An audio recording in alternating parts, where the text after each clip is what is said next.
She's back. She's back. She's back.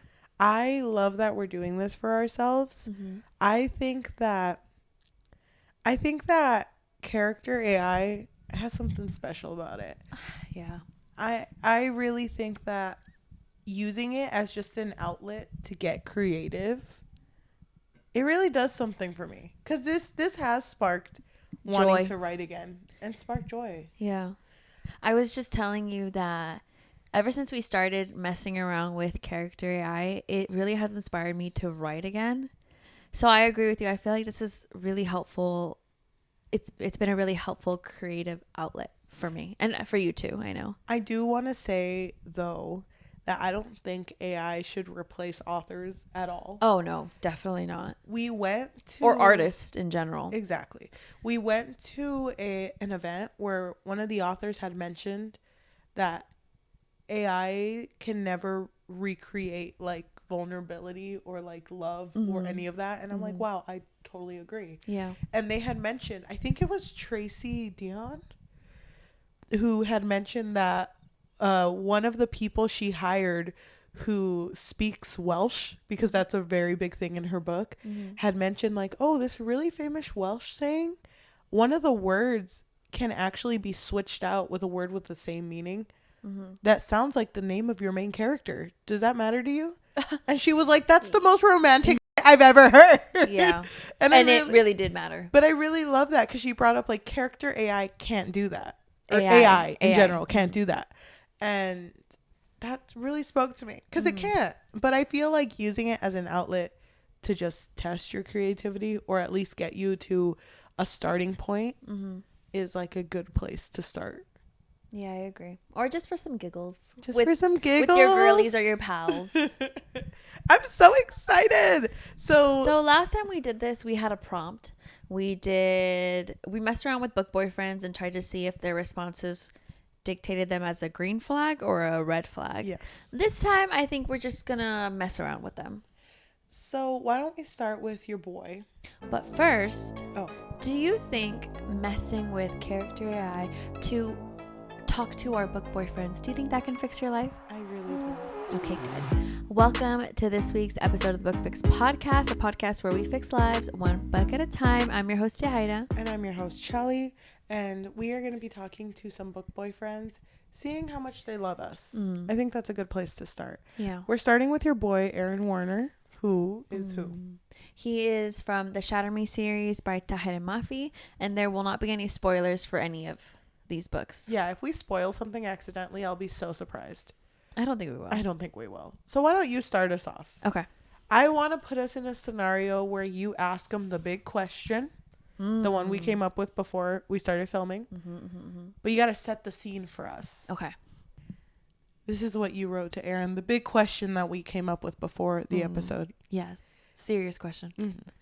Aaron has been dating Juliet for 3 years at this point.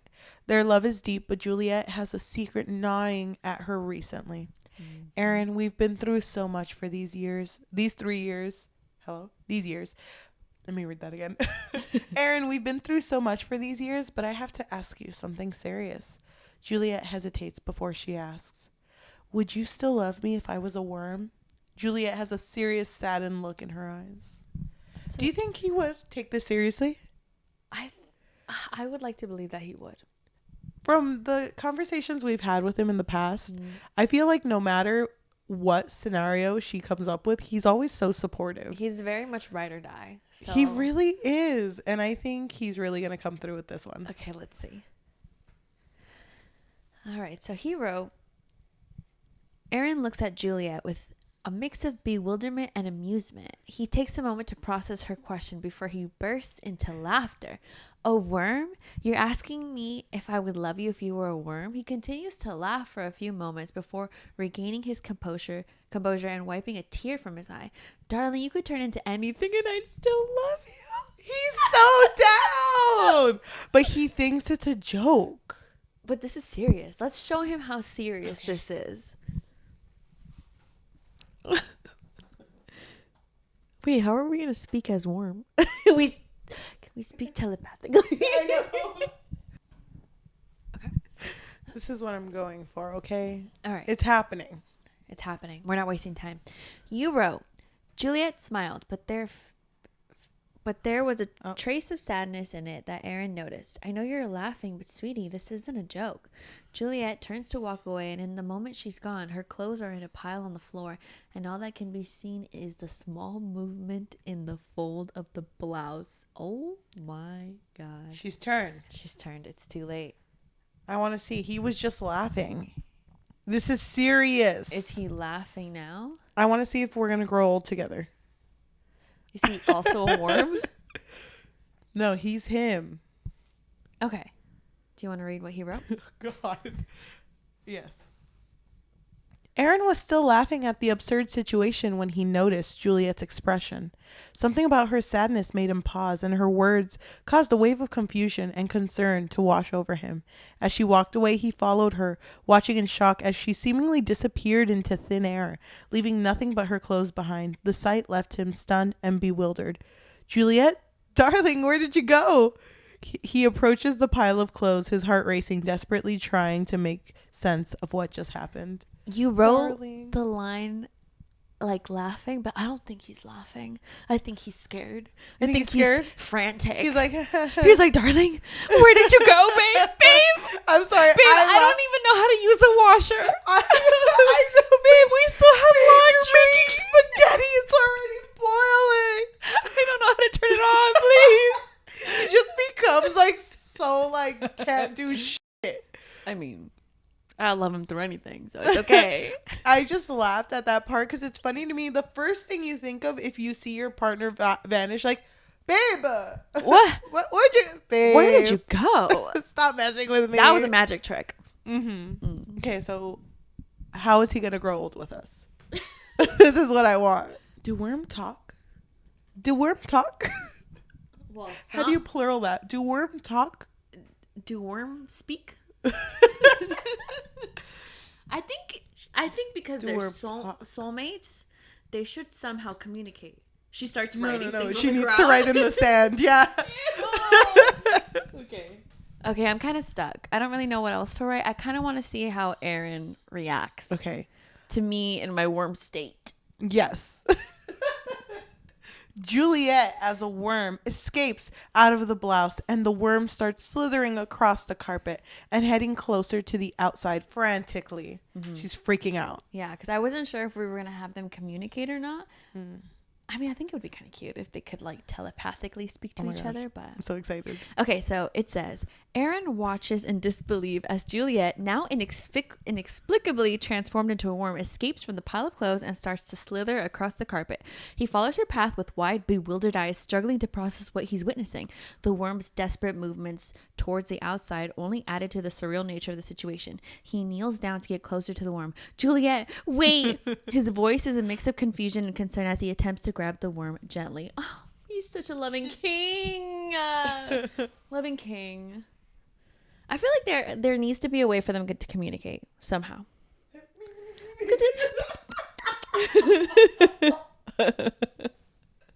Wait, I know this. And he goes to Duolingo and like language worm. It's like she's like spelling out the words with her worm body. Oh, wait! Yes! Oh my gosh!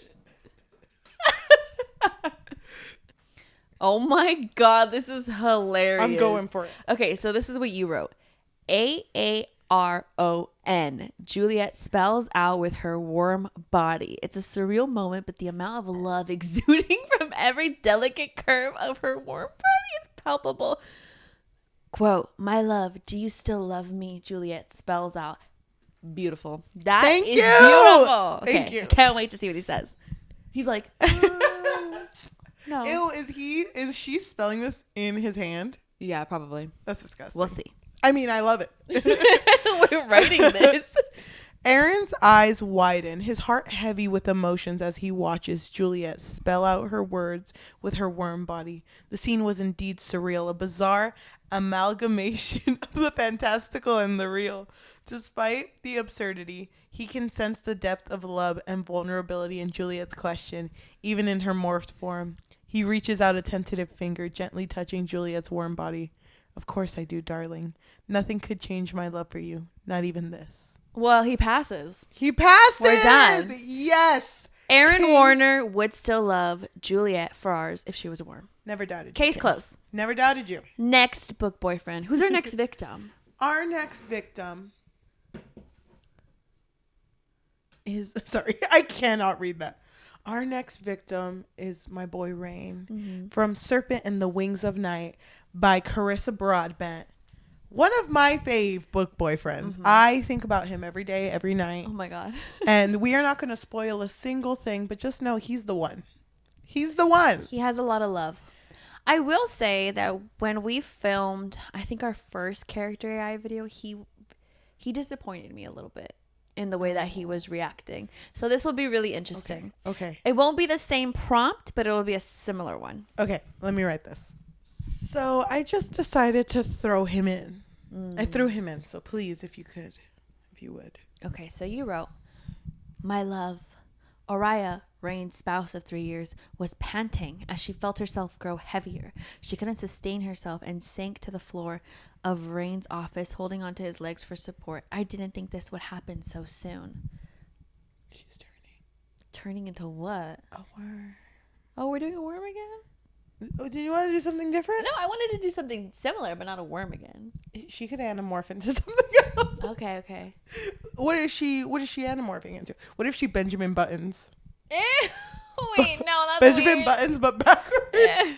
Wait, what are you thinking? What do you want to cook? What is she becoming? A chair? Well, it's your prompt, but I would prefer if it wasn't a worm. But let's see what how he responds. Okay. And then we'll decide afterwards. Okay. What if he's already like, are you becoming a worm?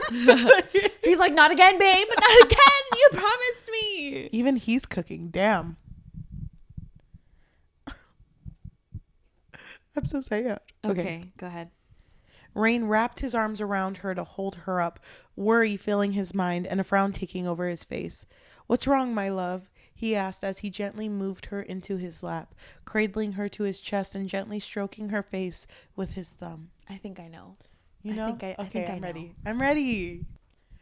Oriah has shrunk in size, and she clutches onto Raihn for support as she confesses, my love, every other year... They've been together for 3 years. Every other year, I go through a transformation due to a curse in my family, but you're usually gone when I've experienced this. Okay, thank you, Queen. She covered her plot. I'm sorry, my love. Do you still love me like this? Okay, so she's just tiny? She's just tiny. You know, like Ella Enchanted. I want to write here.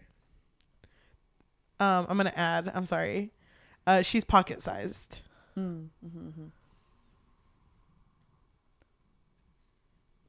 Yeah. And cook. Yes, I love that. I love it. Okay, so it says, Raihn stared down at her in surprise, his arms gently holding her in place to keep her from falling. He softly smiled down at her, his mind quickly adapting to this form. Of course I still love you, my dear, although I'll admit I'm not overly familiar with this kind of situation. He chuckled lightly, moving a hand to gently ruffle her hair. How long do you stay like this? Damn, he got me. That's a really good question. Damn, I guess. And then she just goes back to normal. Gosh, humbled me quick, didn't you, King? Okay.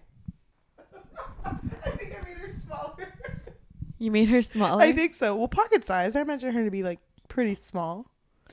Okay, so you wrote, it usually lasts until the next full moon, which won't be until the next ball we have. You'd really have your queen walk by your side when she can barely reach your ankle. Dang, she's small. Okay. You should have been like, won't you be embarrassed? I wrote full moon and I accidentally spelled it FOOL, and I really haven't spelled it in a while. Dang. Fumble. Okay. So go ahead and read what he wrote. Raihn chuckled lightly, adjusting his hold on her so that she was comfortable. My love, you being smaller is not going to stop me from showing you off. I will gladly drag you through the ball, show you off to the others, my adorable pocket-sized queen. He gently rubbed at her ear with one finger, amused by her tiny size. What if she just gets smaller and smaller? Okay. Amazing idea. But I think we should skip to the ball. And please, I need a scene of Him holding her, dancing, slow dancing. Please take me there. Oh my God. Okay. Promise me that you'll still dance with me even when I'm so small, so tiny, so little. Raihn responds, we're at the ball now and walking side by side. People are gawking at us and laughing at us, and I look at you with tears in my eyes. Let's see how Send King. Raihn Pick me up. respond. Flip me around. He's holding 2 balls and you, and he's juggling you. Oh my God, a whole show. All right, it says, of course, my love, I wouldn't dream of dancing with anyone else other than you.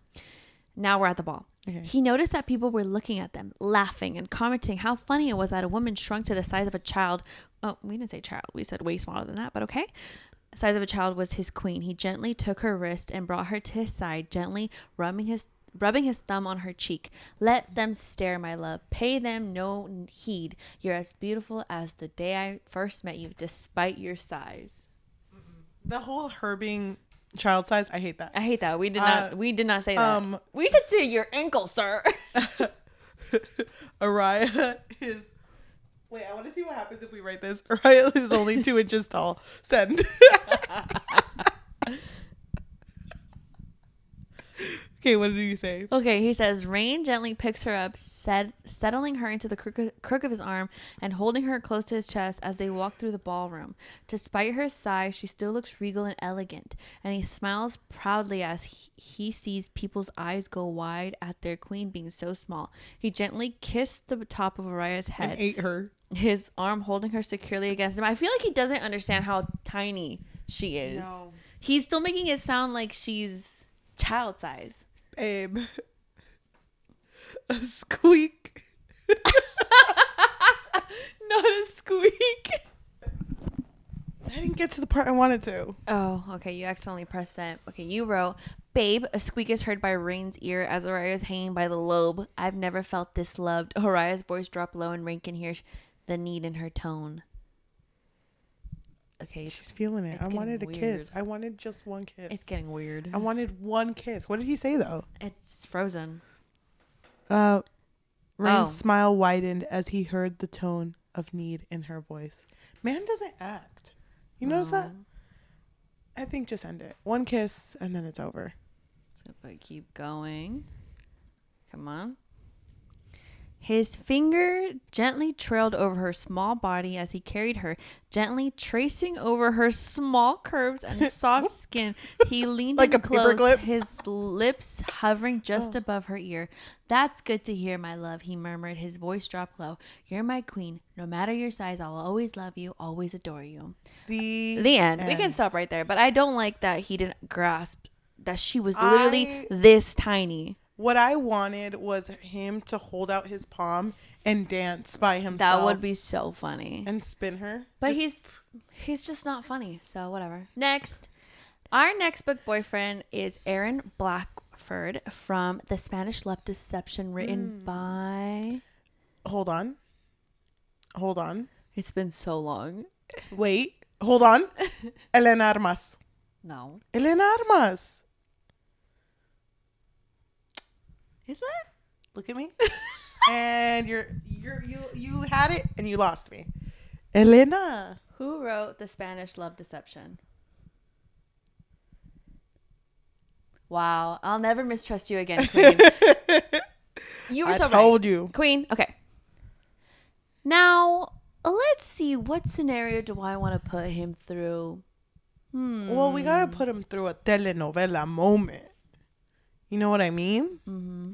Would he still love you if it turned out you had 7 twin sisters? Or would he still love you if what's the telenovela?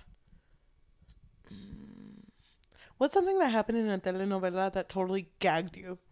You were just shocked. There's so many.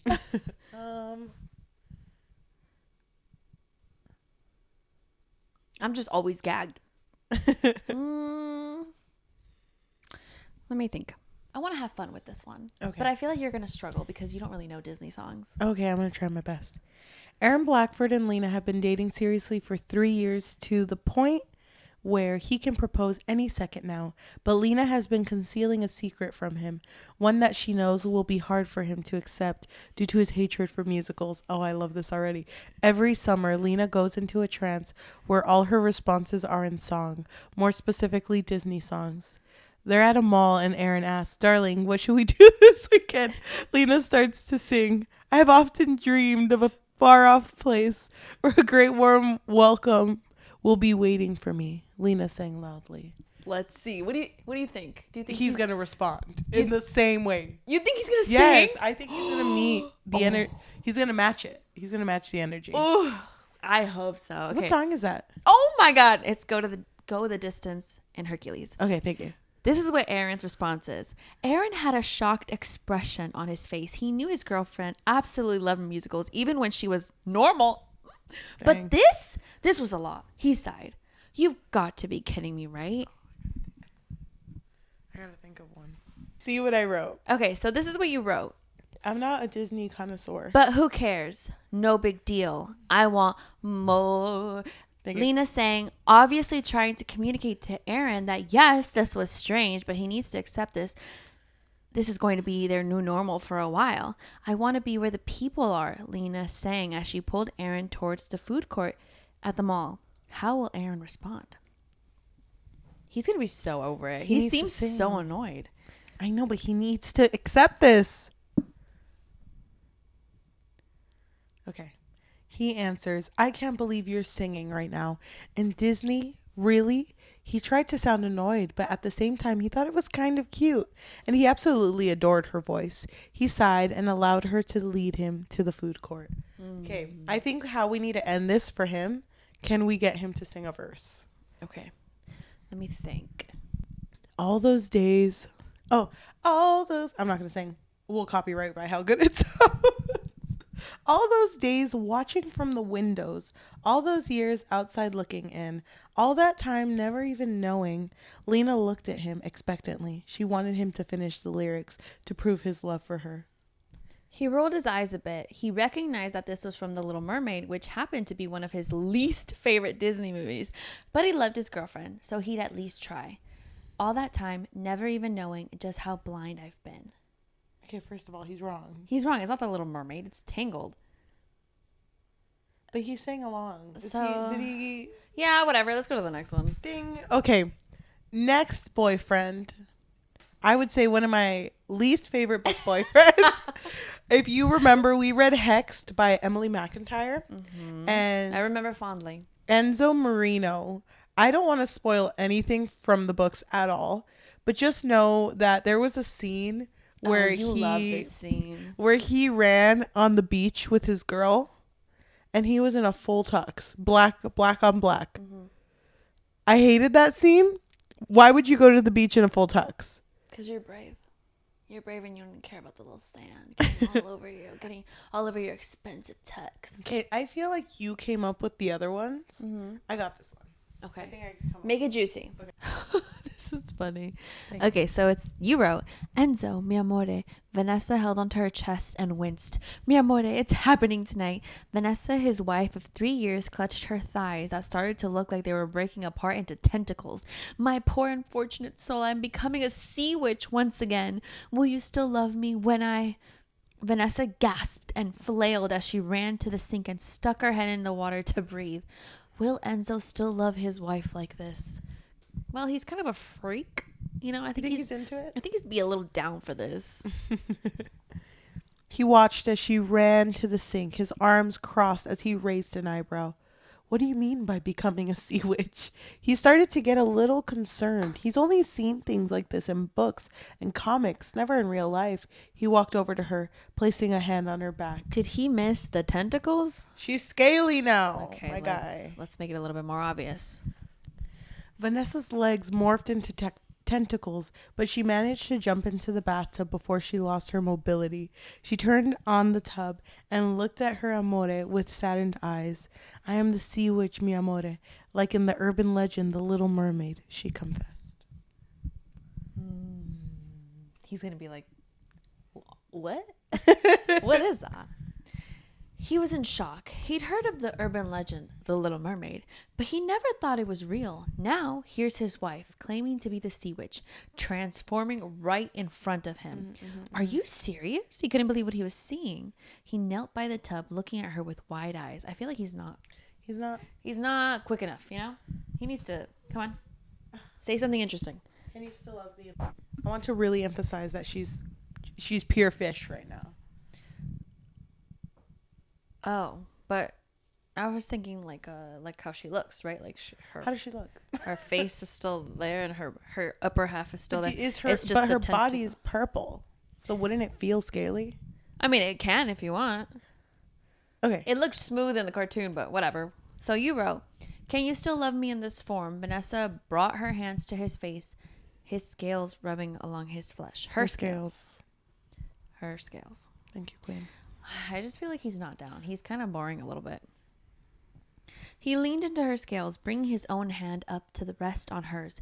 He had to admit seeing her in this new form was different, but strangely captivating at the same time. He knew he should be disgusted, but he couldn't find it in himself to be. He looked into her eyes, his own filled with affection.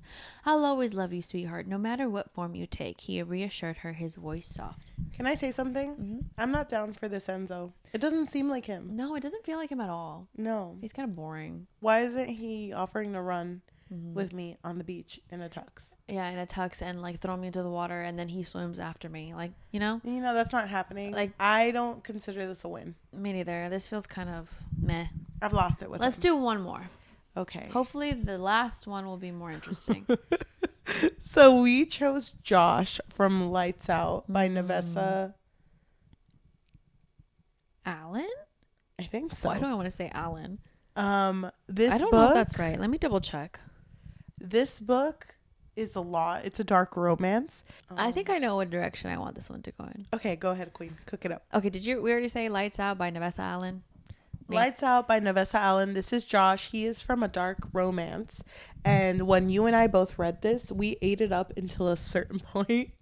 But that's okay. We're not going to spoil it. I do suggest go read it or watch our episode about it. So you wrote, Josh and Allie have been dating seriously for 3 years, but has a secret that she's been hiding. They're having dinner at home when she looked at him with loving eyes. Love, would you still love me through anything? Because I must confess something. She paused. I'm a more successful mass talker than you. Oh my God. Like he's in the dust numbers, you know? Josh stared at her for a few moments. "You're lying," he said in a deadpan voice, crossing his arms over his chest and raising an eyebrow at her. Wait, but he didn't answer the question. Would you still love me if I was a more successful mask talker than you? You wrote, "I have been hiding this for a while, but..." Allie pulls up her TikTok and opens her account where she posts several thirst traps of her in a mask that gets millions of likes. He notices too the amount of anti-Josh fans that she follows through her account. Oh my God. I didn't know how you'd react. Okay. That's funny. Why does she follow so many anti-Josh? That just shows me that she doesn't love him. No, she does. She just thinks it's funny. Okay. Read what he wrote. Josh continues to stare, mouth agape, and suddenly snatches her phone out of her hand. He quickly scrolls through the viral videos, disbelief written on his face. Millions? Millions of views? And I was none the wiser? I love him. Oh, wait. I remembered who he was. Never mind. I'm over it. Okay. Maybe it's because we're tired, but now I'm starting to feel like we're fighting. Like I'm fighting with Josh now. Yeah, millions of views and just as many comments. But don't look at those, love. Allie gaped when he started to read all the hate comments that said she was far more talented than Josh was. Honey, you do great. Don't listen to them. You do amazing content. But my content is better. That's so funny. It is. I'm sorry, Josh. Accept it. Josh's eyes narrow as he scans through the hate comments, each one feeling a growing sense of irritation. "Oh, they say you're better, huh? That your content is superior?" He tosses the phone onto the couch with a scoff. "Let me tell you something, sweetheart," he says with the tone of mock sweetness. "There are things I can do with my videos that your little dancing and lip singing can never even come close to." Wait, Who says that she's dancing and lip singing? You can't even lip sync with the mask. Oh, whatever. And she killed it. And she snatched. Wait, I know what has to happen. Okay, go ahead, Queen. Cook. Allie laughs, taking this as a challenge. You know what has to happen, babe. We have to have a TikTok video contest. Whoever makes the best video wins. Days pass, and Josh is surprised when Allie returns with a video of her using one of his famous audios while she hits that I'm a savage dance. And damn, she's on point. Now, what do you have to compete? Allie asks and takes Josh's phone to see his video. What is he going to do? How do you beat I'm a savage? You can't. That's such an iconic one. Okay. Josh? Oh, no, your turn. Josh smirks, unable to help feeling impressed by Allie's dance moves, even though he'd never admit it. You want to see what I've got, huh? He leans back, crossing his arms over his chest. Oh, you're going to regret challenging me, sweetheart. He says with a hint of arrogance in his voice. You may have your little dancing, but I've got something even better. What? His penis. Why did you jump to that? I want him to keep going because I want to get to the point of him like showing us what are you talking about? Over the next few days, go ahead. Over the next few days, Josh pours his heart and soul into his video. No dancing or lip singing for him. Instead, he records a short film that perfectly matches the tone and atmosphere of the audio he's chosen. He spends hours getting every detail just right, the camera angles, the editing, the lighting. When he finally finishes, he can't help but feel a sense of pride at his work. This is going to blow her video out of the water, he thinks to himself as he sits back and watches his finished product. But like, what is it though? Explain the video. Explain the video. You can't just get away with leaving it. It writes a work of art right now, and we have to like cut this part out because we We're so embarrassed. The video starts with a close-up of Josh's masked face, his eyes gleaming with determination. We can't see your eyes, but all right. The audio cue, a sensual, seductive track, begins to play. The camera pans out to reveal Josh leaning against a wall, his body clad in a tight-fitting white shirt and jeans. He wouldn't wear white. He moves with a controlled grace, his every gesture filled with purpose. So you're doing a little dance? You're doing a little dance, maybe? Kind of the thing that you said you hated, right? I don't know. I can't. This one hurts more than the others. Allie laughs loudly, stomach hurting as she watches his video and looks at his viewer count and hate comments. I'm sorry, babe. She wipes her tears from laughing too much. Better luck next time. You made him get hate comments? Yeah, because he sucks. I mean, compared to her, you know? But you still love me, right? Right? I want to see, is he still down for a successful woman? Josh watches her laugh and cringes inside. Yeah. He grumbles, trying to hide his frustration. Laugh it up, why don't you? He crosses his arms again, a defensive gesture. Of course I love you, he reluctantly admits. But that doesn't mean I'm not still pissed that you won this competition. Wow, see a beautiful ending. How beautiful. That's completely him. Yeah. He's a hater. Can you imagine? I'm a savage playing, but he's trying to like be all like thirst trap about it. He's like trying to like lift his shirt, do a magic Mike moment. Trying to lift his mask. Ooh, Jake. No. It's like a close up of his neck, the neck veins. He's just like, ooh. That's so funny. I ate it up as we always do when we do character AI. I feel like Aaron Warner always eats this up. Always. He's like the perfect book boyfriend. He's so nice. I feel like whoever created him did a really good job. And I don't know if you would agree, but I feel like Raihn, they didn't add the passion in Raihn's Raihn character. is so good. And that's why I think we should make him. Oh my God, can we? I think we know him enough. Oh my God. I think Carissa should make him. The author should jump on character AI and whoa, you got really excited there. I had an idea. I think she should jump on character AI. You know what I just thought of? What? Next time we do character AI, do you remember we would make very specific jokes in the episode when we talked about these books? what if we put those jokes into life? Like, remember that one joke we made in Serpent in the Wings of Night where Raihn helped Uriah when she was bloody and then gives her the handkerchief back, but it's completely clean because he sucked the blood out. That's really fun because he's a vampire. Yes. In case you haven't read it. I think we should maybe delve into that. We that gotta would find be all the so jokes funny. We should do that. Okay, thank you. Mm-hmm. But I think we did good. I love when we do character AI. Mm-hmm. I think we should do this every day. every single day. Mm-hmm. But let us know what prompts you think would be really funny for us to do. I like that we always have like a theme going on. I like it too. I think that we're kind of running out of ideas though. Are we? No. No, but I mean, maybe someone has a better idea.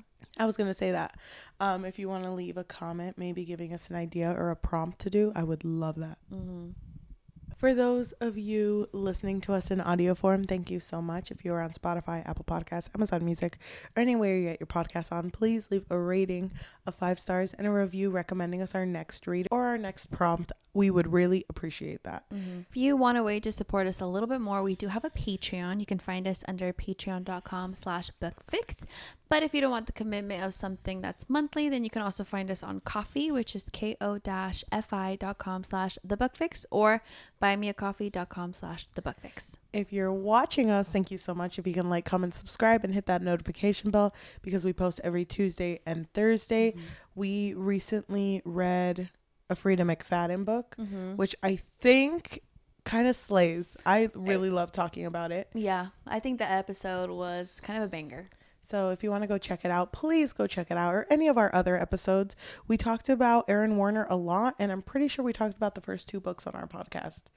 Yeah. Go deep diving. Go look for them. All of these book boyfriends, we have reviews for their books. Yes, their books, like they wrote it. Well, I mean, they're in it. If you would like to support our social media, we do have a link tree, linktr.ee/thebookfix, where you can also go to find the links for our Goodreads and Fable book clubs. So you can join us for our book of the month, which is Tessa Bailey's Dream Girl Drama. You can also find us through our handle, which is the Bookfix Pod. Thank you. I'm ready to let them go off into sea. For now. We'll see them again, though. Yeah, real soon. We will see you guys next time. Bye. Bye. I feel like and sing. I feel like every time we say bye, I just feel my face like Drop. Like you're just exhausted. What? What did we just talk about? You know, sometimes I look back at our episodes and I'm not watching it, but I'm listening to it, and you'll say something and I'll think of a response and then I say it. And I'm like, oh my God, dang. That's happened to me too, where I'll forget what we said in the video, but I'll be thinking of what to respond to you, and then I'll say it in the video, which is so weird. And it's like, it's weird that I had the same train of thought and I didn't remember that I had the same train of thought. Yeah, so does this mean we have had no growth? I know. Our humor is still the same, but it slaps. Tune in next time while we have a crisis.